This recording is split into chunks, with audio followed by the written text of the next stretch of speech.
Now I've got a wonderful man, Nick Thurston. How are you? Hi there, Rowan. How are you? I'm good. It's good to see you. Good. And likewise. you are the founder of Casper UK. That's right. And you're having an event in Wicklow Jail for the Southern Area Hospice. And you challenge us by saying, are you brave enough?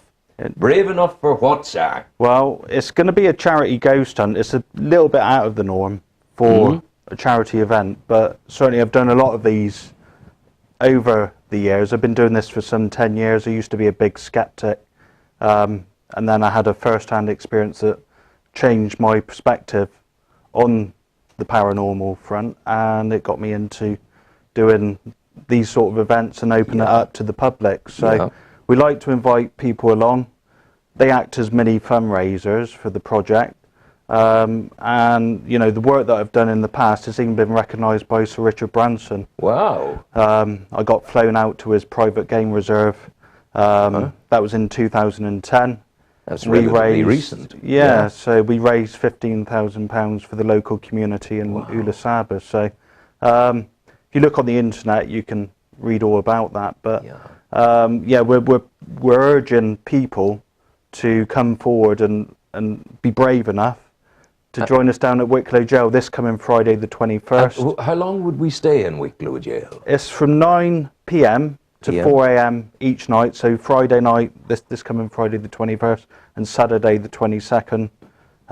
There is an option of transport as well if people are struggling with that. But no, it's just really an opportunity for people to get a first-hand take on what we do. We're a real paranormal group.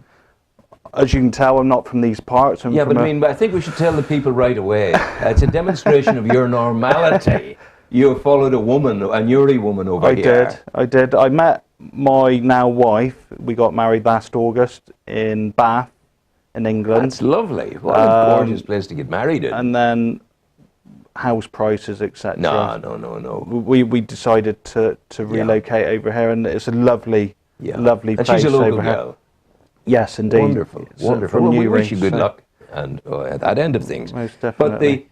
But I had the experience a few years back of doing a number of television programs for RTE Nationwide on the paranormal. One was with the White Witches of Meath. The other was an exorcism being done by a Church of Ireland canon. Sure. And and another was in a house out in County Armagh, an old house, in a castle house. And I swear, I had the feeling that something was going on around me. What was the event that changed your skepticism? Probably when I was down at Bodmin Jail in Cornwall.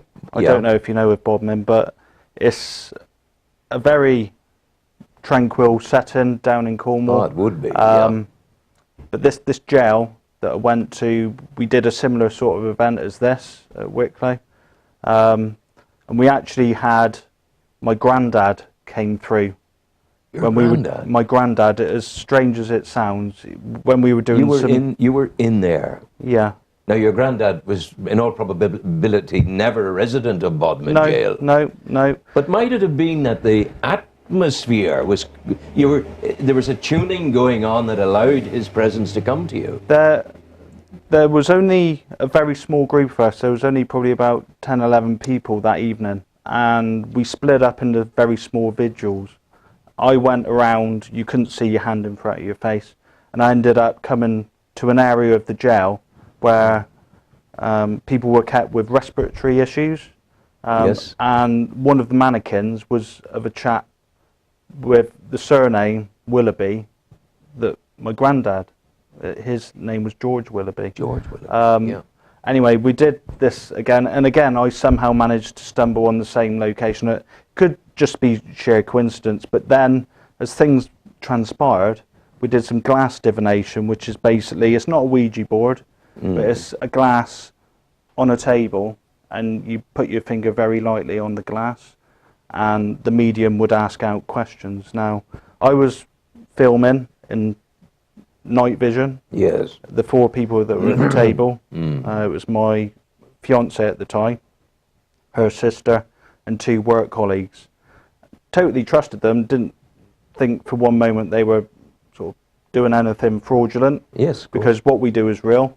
And when the medium asked out, it wouldn't connect to anyone at the table other than to myself. Yes. So with that, I then went to the table, someone continued the filming, and as things transpired, I was asking questions in my head that no one would have known. Yes. When I was asking these questions, and the glass was moving very, very forcefully across the table, which, you know, it gave me a bit of a warming feeling, to be honest. But some of these questions, which I won't go into the detail, but I did ask whether it was my granddad or my nan that had given me a sign, and my mum at Christmas in our home in Somerset, because we had something really strange happen with one of the Christmas decorations started playing on its own. It was like a bell that you pull down, and it started playing. Asked whether that was one of them, and said yes. So I asked whether he could actually give us a sign this coming Christmas coming up. Now, we were living in Bath, which was separate to where my parents were living. Yes. In a separate area in Somerset. And to cut a long story short, my now wife said, you know, we're not at your home. Your granddad's not going to be able to give us a sign. Well, with that, she walked out, and a big circular light circled in the room and then went out of the door. I ran out to tell my partner what had happened, come back in, the light had been switched off. So that really was a bit close to home. But then we also had something follow us back from Bodmin Jail. It wasn't my granddad, but it was someone else. Now it sounds completely out there, but I'd actually seen this figure. It was doing this on my face one morning, and I saw it stood in front of the mirror. Were you feeling the touch? Yeah. You felt the touch? It was about 4 in the morning. Now I had to get up at sort of 6 in the morning. I was a little bit annoyed that I was getting woken up too early, but I saw a definite figure, and my wife actually saw it as well separately, which petrified her. And we had stuff getting thrown across the room, so we had curtain ties that were far offset from the door that was locked. We only had the one key, and we would come in, and the silk curtain ties were in a pile beyond the door. We were getting electrical equipment turned on and off, things turned round, footsteps around the bed, lights, all manner of things. And this happened for 2 years. In heaven's name, what did you do when this was happening to you? Did you say a prayer? We did get our medium, one of our mediums, because we had 4 back in England, to do a clearance, if you like. Now ghosts cannot harm you. Right, but they can make noise. So they can frighten you, but they can't harm you. So it was a bit unnerving, especially when my wife was there on her own. Yes. And, you know, it did unnerve me to a degree. It does take a lot, but that was something a bit close that did certainly change my perspective. We just on one of the things we did with the exorcism with the canon of the Church of Ireland in the house. The people were having dreadful problems in the house, and he was doing the blessing and all the rest of it, and my cameraman was filming away, and suddenly, unbelievably, a tiny pebble from the garden outside landed on the floor at his feet. Yeah. Is that possibly that sort of thing? Definitely you can get sort of poltergeist activity like that. I've captured it on high definition night shot at a place in Buckland Dinham in Somerset. It was just me, my wife and her nephew who was interested in the paranormal, so we brought him along. Yeah. And it was very eerie that evening, and we actually caught what looks like a stone or a coin being thrown across. My goodness. And you can actually hear it land. Yeah. At the time, we only heard a noise and I saw a light, but I didn't realise what it was. My personal experience, it comes close to the one you're describing in the room. 6 months after my mother had died, she'd gone. I was very, very strong throughout her passing. Didn't affect me in any way whatsoever. I was strong for the family. Yeah. I was the one, if you like, chosen to be strong and to help everyone through it. And 6 months in, I was at I started to go down. I was lost. And I went to bed that night, and I remember waking up in the middle of the night. I'd prayed a quiet word. I'd said, look, if there is a God there, I need something here. I just need out of this. This is getting too much. And I sat bolt upright in the bed in the middle of the night and saw, fully awake, I can only describe it as a white, between white and grey figure, the back of a woman's figure, long dressing gown, walking out through the door. And I was aware that that had happened, totally aware that that had happened. And then I thought, moments before, I'd been dreaming. And my dream had been of my garden and the trees in the garden and my mother's face lit up in the middle of the tree, surrounded by birds. That was the end of my worries. I didn't have... Was that me imagining something, or might that have been something real? No, I mean, you know, you can get these sort of premonitions, which, you know, could certainly be your mother coming through. Just before I got married, the week building up to my marriage last August, I heard a lady's voice in our home in Newry, and it said, "Here, Nick." And I sat up because I thought I was dreaming, and I sat up and I heard it again. Now, I couldn't really make out who it was, and then we ended up with our marriage, and then we went on honeymoon to Edinburgh, and the place where we were staying was haunted. We did some glass divination in that room, and I had my nan come through, and she said it was her. Yes. You know, I wore a watch that she bought for my 18th birthday, and I just felt that was my only sort of keepsake from her. To you know. Nick, where did all this start for you? What you know? Are you a religious person? I am religious, but certainly this is, you know, a subject which, you know, some don't believe in, and, you know, it's something that I didn't set out to do in my life, but it started 10 years ago when I went to a haunted property, which I didn't realise at the time, in the New Forest in England.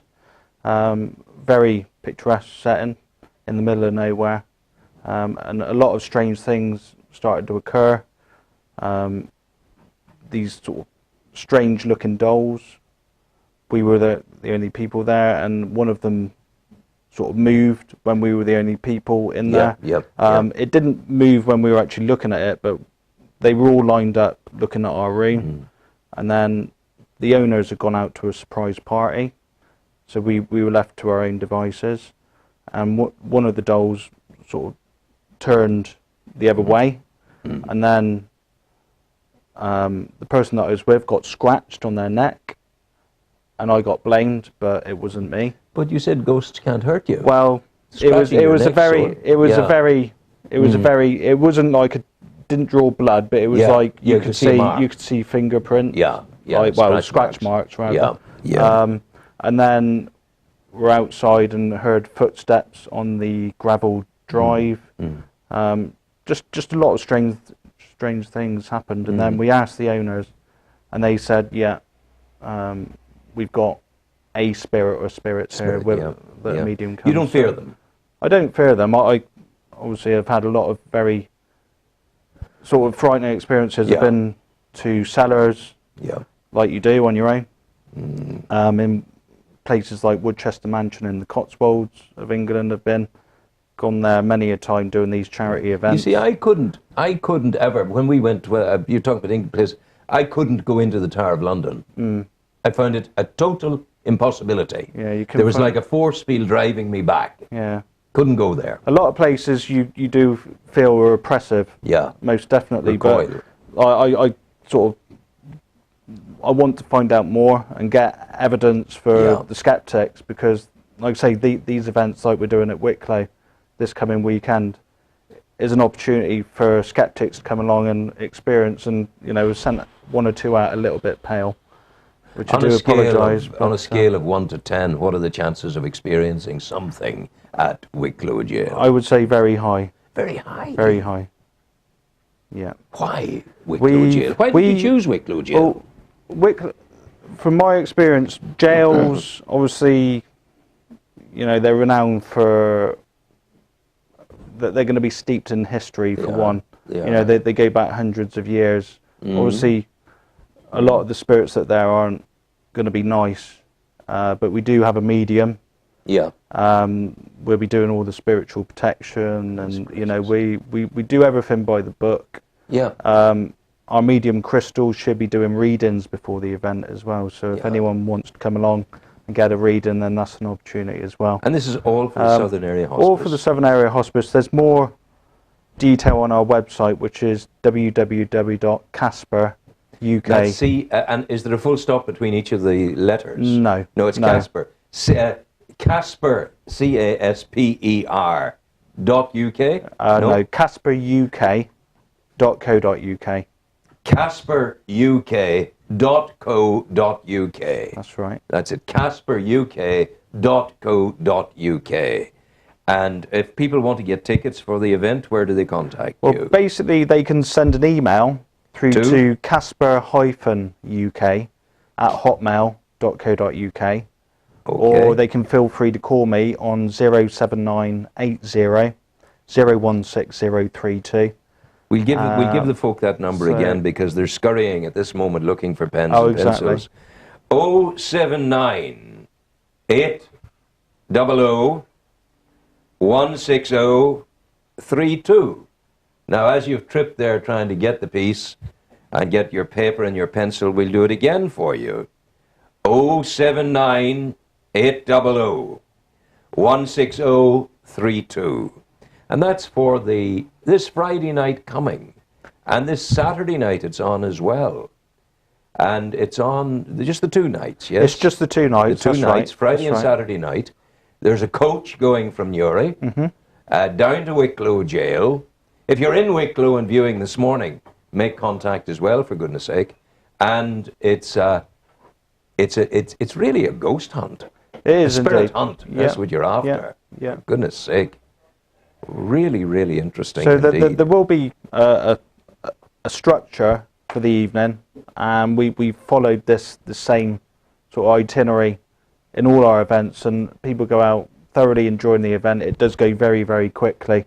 I know 9 through till 4 sounds a bit of a... 9. What time will you leave Newry at? We'll leave Newry roughly about 6:30. 6:30 out of Newry, roughly. On your way, Yes. and you'll be back in Newry. You finish at 4 down there. Round about 6. 6 in the morning. Yeah, so it's like a 12-hour. It's a heck of a good night's crack. It will be. I say that with respect. You know, a Yeah. great adventure.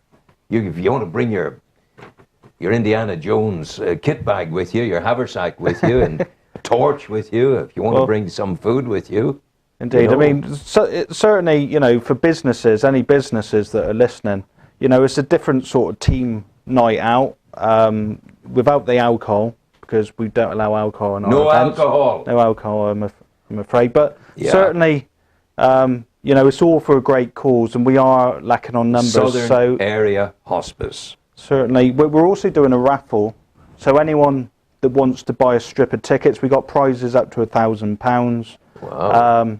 All they need to do is go to our secure giving page, which is www.justgiving.com/Casper-UK. And all you need to do is quote your email address and quote the word raffle. Yeah. And then that will buy you a strip, which you will be emailed or notified of the numbers should you win. All right, but there's some great prizes. 25 years into the net, the life of the net, and I still don't understand all of what you were saying there. Right. But basically, we've given them the contact details. Yeah. And that's the important thing. Casper UK. And the website again is Casper UK. What is it again? www.casperuk.co.uk. Oh, I see it here. So we're actually rebranded because, as we discussed earlier, I'm not from these parts. I've moved over because of my wife, and I thoroughly enjoy it over here. But we're now called County Down and Somerset Paranormal Entity Research Okay. UK. So But they'll still get you here at CasperUK.com. yeah, and we're taking on new members as well. Yeah, So if okay. anyone does come along and they enjoy the experience, then there's potential that they could become a member as well of the group moving forward. Okay, So it doesn't get any better than that, and we'll keep telling the people about it. Please do. During the week ahead, and maybe we'll make contact later in the week and see how the numbers are building. Yeah, And it's sure. all for Newry Hospice. It's not. It's for Southern Area Hospice. Well done. Thank you very much. We'll play you some music. Thanks very much, Ryan. Thank you. Thank you very much indeed. That's Nick Thurston there. Thank you very much, Nick.